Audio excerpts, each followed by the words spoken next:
दोस्तों आज की इस वीडियो के अंदर मैं आपको बताऊंगा कि जब आप अपने जो गुड्स होते हैं उनको एक्सपोर्ट करते हैं तो उस केस में कौन कौन सी ऐसी बातें हैं जो कि आपको ध्यान में रखनी है और कौन कौन से ऐसे इनवॉइस होते हैं जिनके अंदर की एलयूटी जो होती है वो मस्ट होती है और बिना एलयूटी के जो है आपके जो ऑर्डर्स होते हैं वो कस्टम से क्लियर नहीं हो पाते हैं। वो कौन सी ऐसी कंडीशंस होती हैं, तो वो सारी कंडीशंस के बारे में थोड़ी सी इन्फॉर्मेशन मैं आप लोगों को यहाँ पे शेयर करूँगा। तो यहाँ पर क्या है कि जब कभी भी आपको कोई भी अगर कोई गुड्स हैं जो कि इंडिया से बाहर आपको एक्सपोर्ट करना होता है, तो मैं स्पेशली जैसे ऑनलाइन जो प्लेटफॉर्म होते हैं, जैसे मैं खुद एक ऑनलाइन सेलर हूँ और मेरे मल्टीपल मार्केट प्लेस हैं, तो उसमें जो मेरे डोमेस्टिक ऑर्डर हैं उसमें किसी तरह का कोई इशू नहीं होता। लेकिन जो इंटरनेशनल ऑर्डर होते हैं, जैसे कि मैं आपको एक ऑर्डर दिखाता हूँ यहाँ पे, ये जो एक इटसी का ये ऑर्डर है, मतलब इसमें क्या कि यूएस का एक ऑर्डर है और ये जो है मुझे इंडिया से यूएस में इसको डिस्पैच करना है। जब कभी भी आपके पास कोई भी इंटरनेशनल ऑर्डर रिसीव होता है तो वो मार्केट प्लेस आपको एक इनवॉइस इशू करता है। तो यहाँ पर आप देखेंगे ये जो इनवॉइस है इसमें आप देखेंगे 96.26 का तो इसका अमाउंट जो हो गया, और इसके साथ यहाँ पे आप टैक्स देखते हैं तो $7.94 इसमें टैक्स लगा है और टोटल ऑर्डर हो गया यहाँ पे 104 रुपये, सॉरी $104.20, यानी कि $100 से भी अबव का ये मेरा ऑर्डर है। तो ये तो मैं एक एज एग्जांपल दिखा रहा हूँ। इसमें क्या होता है कि जो टैक्स होता है ये वहाँ का उस कंट्री का टैक्स है जो कि यहाँ पे इसमें ऐड हुआ है, लेकिन इसके अंदर आप देखेंगे जीएसटी जो होता है वो कहीं पर भी ऐड नहीं है। तो ये जो इनवॉइस होता है, अब इस इनवॉइस के बेस पे आपको जो ऑर्डर रिसीव हुआ है इसका इंडिया में आपको एक इनवॉइस आपको जनरेट करना है जो कि एक टैक्स इनवॉइस होता है। तो वो भी मैं कैसे जनरेट करेंगे वो बता देता हूं। तो यहाँ पर मैंने एक सैंपल आपको बताने के लिए यहाँ पे एक एग्जांपल के लिए यहाँ पे 3 टेबल बनाई है। तो सबसे पहले जब भी आपको ऑर्डर रिसीव होता है तो आपको एक टैक्स इनवॉइस जो है उसका जनरेट करना होता है। तो टैक्स इनवॉइस के अंदर प्रोडक्ट की जो कॉस्ट होती है, जो कि मैंने अभी आपको जो अमाउंट दिखाया था वो तो रियल था, लेकिन एक डमी यहाँ पे मैं बता रहा हूँ और ये सब इंडियन करेंसी के अंदर आपको बता रहा हूँ मैं। जैसे फॉर एग्जांपल कोई प्रोडक्ट है जिसकी 10,000 रुपये उसकी कॉस्ट है प्राइसिंग, और उसमें 12% जीएसटी जो लगती है और लगने के साथ उस प्रोडक्ट की कॉस्ट हो जाती है 11,200 रुपये। तो ये जैसे ये टोटल अमाउंट आपका हो गया। अब यहाँ पर आपने उसका एक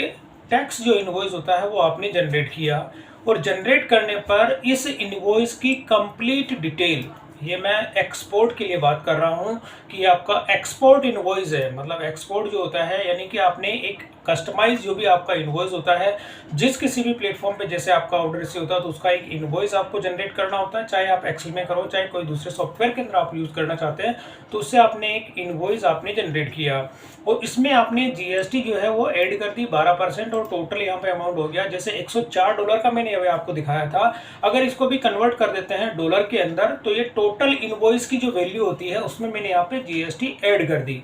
अब आपने ये जो इनवॉइस होता है, अब इस इनवॉइस को आपने क्या किया, जब आप अपना ऑर्डर एक्सपोर्ट करते हैं तो एक्सपोर्ट जिस लॉजिस्टिक पार्टनर आपका जो होता है, जिसको भी आप थ्रू आप यहाँ पे देते हैं, तो वो एक शिपिंग बिल आपका इशू करता है। यानी कि आपने एक टैक्स इनवॉइस जनरेट किया और टैक्स इनवॉइस के साथ में इसी इनवॉइस को आपने जो आपका लॉजिस्टिक पार्टनर होता है उनको शेयर करते हैं, तो वो आपके इनवॉइस के बेस पे एक शिपिंग इनवॉइस यानी शिपिंग बिल जिसको बोलते हैं वो इशू करता है। और शिपिंग बिल के अंदर भी आपने जो जीएसटी का अमाउंट टैक्स लगाया है वो जीएसटी टैक्स इसमें ऐड हो जाता है, और शिपिंग इनवॉइस आपका इनवॉइस और शिपिंग इनवॉइस लॉजिस्टिक पार्टनर उसके साथ में ऐड करता है, और कस्टम पे जो भी पोर्ट आपकी होती है उस पोर्ट पे ये सारे डॉक्यूमेंट्स उसके साथ में जाते हैं। जब कस्टम को ये सारे डॉक्यूमेंट्स वहाँ पे सबमिट कर दिए जाते हैं तो इस केस में आप देखेंगे कि यहाँ पर आप क्या करेंगे, आपने प्रोडक्ट भेजा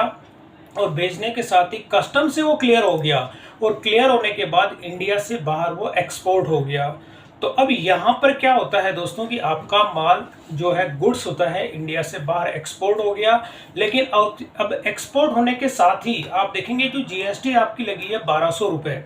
अब यहाँ पे एक्सपोर्ट आपने कर दिया, अब करने के बाद अब आपको इस एंट्री को जीएसटी पोर्टल पे आपको ऐड करना है। तो ऐड करने के लिए क्या होता है, आपके पास दो ऑप्शन होते हैं। दो ऑप्शन में से आप देखेंगे, एक होता है विद पेमेंट और एक होता है विदाउट पेमेंट। तो यहाँ पर ये दोनों ही जो इनवॉइस होता है, जैसे आपने टैक्स इनवॉइस जनरेट किया और उसी के बिहाफ पे आपका शिपिंग इनवॉइस जो जनरेट होता है, तो यहाँ पर इन दोनों ही केस के अंदर आपका एलयूटी जो होता है उसकी रिक्वायरमेंट नहीं होती है। यानी कि एलयूटी जो होती है कि आप अगर विथ टैक्स पेमेंट अगर इसकी एंट्री करते हैं, तो यानी टैक्स के साथ में जो डॉक्यूमेंट्स आप सबमिट करते हैं, तो उस केस में एलयूटी की जो है रिक्वायरमेंट नहीं होती है। कस्टम से वो क्लियर हो जाता है बिना एलयूटी के। ये दोनों जैसे शिपिंग बिल अगर आप दे देते हैं, तो उस केस में क्या होता है, एलयूटी की रिक्वायरमेंट नहीं होती है। कस्टम से वैसे बिना एलयूटी के भी वो क्लियर हो जाता है। लेकिन यहाँ पर अगर एक्सपोर्ट इनवॉइस की मैं बात करूँ, यहाँ पर होता है विदाउट जीएसटी, मतलब विदाउट टैक्स के जो है आप अपना ये जो अगर इनवॉइस सेंड करते हैं ना, वहाँ पर आप शिपिंग इनवॉइस आपका जो होता है वो अगर नहीं देते हैं और आप एक्सपोर्ट करते हैं विदाउट जीएसटी के, तो यहाँ पर आपको एलयूटी जो होती है वो मस्ट होती है कि आपको वो रेफरेंस के लिए कहेंगे हमें एलयूटी की कॉपी दो, या एलयूटी का जो रेफरेंस नंबर होता है जब आप वो प्रोवाइड करते हैं तभी आपका कस्टम से जो होता है वो आपका ऑर्डर या गुड्स जो होते हैं वो बाहर एक्सपोर्ट होते हैं। यानी कस्टम से क्लियर होने के लिए एलयूटी यहाँ पर रिक्वायरमेंट मस्ट हो जाती है। लेकिन यहाँ दोनों ही केस के अंदर क्या होता है, एलयूटी इतनी मैंडेटरी नहीं है, बिना एलयूटी के भी आपका जो गुड्स होते हैं वो कस्टम से क्लियर हो जाते हैं। अब ये जो एंट्री होती है, अब यहाँ पर क्या होता है कि जब आप जीएसटी पोर्टल पे आपको इस अमाउंट की एंट्री आपको करनी होती है, तो करने के लिए आपके सामने दो ऑप्शन होते हैं। दो ऑप्शन के अंदर क्या होता है कि सबसे पहले आपको जीएसटी का क्लेम लेना होता है। जो आपका शिपिंग इनवॉइस होता है उसमें जो जीएसटी अमाउंट आपका लगा है 1200 रुपये, ये आपको क्लेम लेना होता है। तो इस केस में जब आप जीएसटी पोर्टल पे इसकी एंट्री करेंगे, तो एंट्री करने के लिए आपको क्या करना होता है, जैसे मैं जीएसटी पोर्टल आपको दिखा देता हूं। तो यहाँ पर जब आप जीएसटी पोर्टल पे लॉगिन करते हैं और इसमें GSTR-1 जब आप फाइल करते हैं, तो इसमें होती है टेबल नंबर 6A। तो इसमें क्या होता है, जैसे ही आप इस पर क्लिक करते हैं तो आपके सामने ये विंडो आ जाती है, मतलब पॉपअप ये कहता है कि जो आप यहाँ पे इनवॉइस की जो एंट्री आप दे रहे हैं, तो यहाँ पर क्या होता है कि आप अगर विथ टैक्स पेमेंट अगर आपको इसमें इनवॉइस की एंट्री देते हैं, तो उस केस में आपकी जो टेबल नंबर 6A के अंदर जो डाटा आप प्रोवाइड कर रहे हैं और उसमें जो शिपिंग बिल जो होता है, जो मैं आपको ने भी बताया, शिपिंग बिल के अंदर जो आप एंट्री देते हैं वो शिपिंग बिल, क्योंकि आपने गुड्स जो इंडिया से बाहर उसको एक्सपोर्ट किया, तो शिपिंग बिल की कॉपी आपका जो गुड्स जो होता है कस्टम के पास आपकी उसकी एक कॉपी रहती है। और उस कॉपी के अंदर जो डाटा आप उसमें फाइल करते हैं, यानी जो पेमेंट आप उसमें करते हैं, और उसमें जो डाउन फाइलिंग जो इनवॉइस की जो डिटेल होती है, वो डिटेल आपकी कंप्लीट इससे मैच होनी चाहिए। आइस गेट के पास जो इनवॉइस आपने दिया है, अगर उससे ये शिपिंग बिल जो आपने, जैसे शिपिंग बिल हो गया या इसके साथ ही उसकी डेट हो गई, अमाउंट हो गया, अगर उसमें एक कैरेक्टर की भी मिस्टेक है या डाटा अगर हल्का सा भी मिसमैच हुआ, तो आपको क्लेम नहीं दिया जाएगा और आपका जो रिफंड है वो रोक लिया जाएगा। तो यहाँ पर ये वाली जो वार्निंग हो जाती है। अब इसमें क्या होता है, दो तरीके के जब आप पेमेंट करते हैं, जैसे यहाँ पे मैं करता हूँ ऐड रिकॉर्ड, तो ऐड रिकॉर्ड करने पर आपके सामने दो तरह के ऑप्शन आ जाते हैं। जीएसटी पेमेंट जो होता है, एक होता है with payment of tax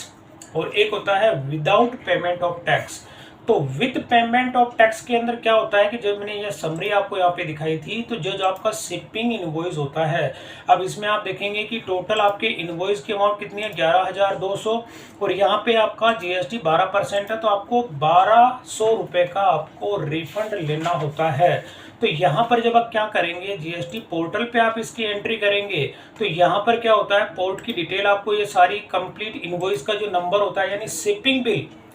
bill के अंदर आप देखेंगे इनवॉइस का जो नंबर होता है वो करेक्ट आपको डालना है, इनवॉइस की डेट डालनी है, और कोड यहाँ पे मैंडेटरी नहीं है, आप ना डालो तो भी चलेगा, लेकिन इसके साथ ही शिपिंग बिल जो होते हैं वो डेट डालेंगे। और इनवॉइस जो वैल्यू होती है, अब यहाँ पर मैं आपको इनवॉइस वैल्यू दिखा देता हूँ, तो 11,200, तो 11,200 की आपको यहाँ पे इनवॉइस की वैल्यू एंट्री करनी है। और अब यहाँ पर आपको मैं जो पेज सेलेक्ट कर रहा हूँ विद पेमेंट ऑफ टैक्स, मतलब यहाँ पे होता है कि विद पेमेंट, इसके साथ में टैक्स के साथ में मैं इसकी जो पेमेंट कर रहा हूँ, तो यहाँ पर आपको क्या करना होता है, टैक्सेबल वैल्यू अब टैक्सेबल वैल्यू में कितना 12% है, तो यहाँ पर आप देखेंगे कि मेरे जो इनवॉइस था इसकी टैक्सेबल वैल्यू कितनी है, 10,000 है। तो मैं यहाँ पे एंटर करूँगा 10,000।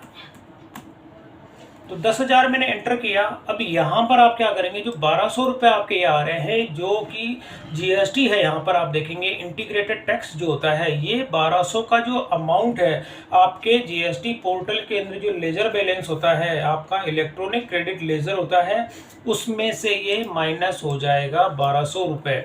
यानी कि आप जो पेमेंट कर रहे हो इसके अंदर आपके जीएसटी पोर्टल से तो वो यहाँ पे डिडक्ट हो जाएगा, जो क्रेडिट लेजर बैलेंस आपका जो होता है उसमें से ये वाला अमाउंट जो है वो डिडक्ट हो जाएगा। और होने के साथ ही आपकी जब GSTR 3 भी आप फाइल करोगे तो ये वाला अमाउंट 1,200 का आपके उस लेजर में से डिडक्ट होके आपकी फाइलिंग कंप्लीट हो जाएगी। अब यहाँ पर क्या होता है कि आपको ये जो रिफंड होगा, रिफंड के केस में, तो यहाँ पर जो इनवॉइस की डिटेल आप देते हैं, यहाँ पर जो इनवॉइस की कंप्लीट डिटेल आपने दी है, तो आइस गेट पे आपका डाटा चेक होगा। और चेक होने के बाद में जो ये आपका जो अमाउंट होता है जीएसटी का 1,200 रुपये, ये आइस गेट के थ्रू आपके बैंक अकाउंट के अंदर क्रेडिट हो जाएगा। क्योंकि आइस गेट के अंदर आपको अपना यूज़र पहले क्रिएट करना होता है, और यूज़र क्रिएट करने के साथ ही जो एडी कोड होता है, वो एडी कोड और इसके साथ ही कुछ बेसिक डॉक्यूमेंट्स होते हैं, वो सारी प्रोसेस मैं अपनी प्रीवियस वीडियो के अंदर कंप्लीट बता चुका हूँ। तो आइस गेट के अंदर जब आपका डाटा कंप्लीट मैच हो जाता है तो अप्रोक्स आपको ये रिफंड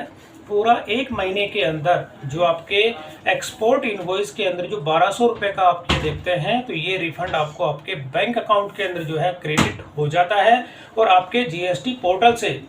जब आप अपनी 3B फाइल कंप्लीट कर लेते हैं तब आपके लेजर में से ये डिडक्ट हो जाता है, इलेक्ट्रॉनिक क्रेडिट लेजर में से। और जब आप ये फाइलिंग कंप्लीट हो जाती है तो विद इन अ मंथ, यानी मैक्सिमम बता रहा हूँ मैं, 1 महीने का इसमें टाइम होता है, और आइस गेट के थ्रू ये वाला अमाउंट आपको रिफंड मिल जाता है। और इस केस में एलयूटी इतनी कंपलसरी नहीं होती है, क्योंकि आप जो सेलेक्ट कर रहे हो यहाँ पर विद पेमेंट आप कर रहे हो। अगर आपने यहाँ पर विदाउट पेमेंट सेलेक्ट किया है, जैसे मैं यहाँ पे सेलेक्ट करता हूँ विदाउट पेमेंट, तो विदाउट पेमेंट के अंदर क्या होता है, जो आपका इनवॉइस होता है 11,200 का, तो यहीं पर आपको जो है विदाउट पेमेंट के अंदर 0% आपको देना होता है, क्योंकि 0% आपका कोई टैक्स इसमें नहीं लग रहा। और यहाँ पर आप टोटल अमाउंट जो आपका होता है 11,200 जो भी आपका अमाउंट होता है वो एंट्री आपको यहाँ पे करनी होती है। तो इसमें आपको किसी भी तरह का रिफंड आपको नहीं मिलता है, लेकिन यहाँ पर आपको जो होता है कि आपको एलयूटी जो होती है, लेटर ऑफ अंडरटेकिंग जो होती है, वो इसमें कंपलसरी हो जाती है, क्योंकि इसी से आपका जो कस्टम पे जो एक्सपोर्ट होता है उस केस में क्लियरेंस आपको जब एलयूटी आप दे देते हैं, उसी केस में यह ऑर्डर आपका क्लियर हो जाता है। और क्लियर होने के बाद ही इंडिया से बाहर ही आप इसको एक्सपोर्ट कर सकते हैं। तो दोस्तों कहने का मतलब ये है कि ये जो इनवॉइस होता है, यहाँ पर आपको अगर टैक्स का जो आपको इनपुट अगर लेना होता है, तो इनपुट के लिए सबसे पहले आपके पास जो ऑर्डर रिसीव होता है उसका आपको एक टैक्स इनवॉइस जो है वो जनरेट करना होता है इंडियन करेंसी की अकॉर्डिंग। तो इंडियन करेंसी के अकॉर्डिंग आप उसका इनवॉइस जनरेट करेंगे, और उस इनवॉइस को आप अपने जो शिपिंग इनवॉइस आपको इशू किया जाता है इसी टैक्स इनवॉइस के बिहाफ पे। और बिहाफ पे